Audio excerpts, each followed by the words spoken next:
Aka hayırlı olsun soğunu berge Xudoyim.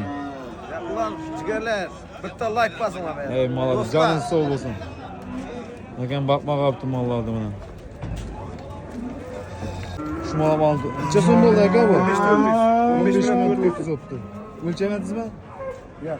270 kilo kelar turibsiz. 60 kilo ursanglar.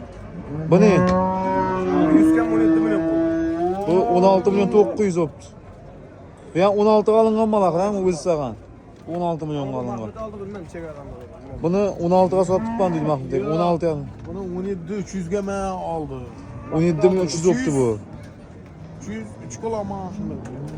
303 kulak etti Joy Bey'si. 17 milyon 300. Kaç tür? Bunca kadar geldi Sapeke. 307 kadar. Pulu 16 milyon 900 ha. Yani şunday bakalım.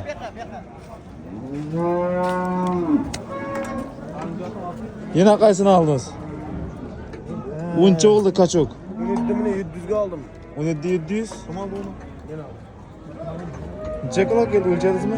310 kadar. 310 kadar geldi. Svetli malak bence yani o. Soğanı bergay. 700'ge. Bu ne oluyor baba? Bunca oldu. 15 700'ge bu Aybek böyle aldı bunu. Zulma teyze sen dümü koğuşun ya canım.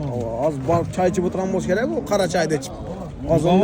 Azımını aldıdan ketti bu. 15 milyon 700 ismi? Ava. Bugün soda yaksan? Oladı yaman emas. Berkumanlar var. Doğru mu aldı? Böyle güllen gitti Xudo xolasa.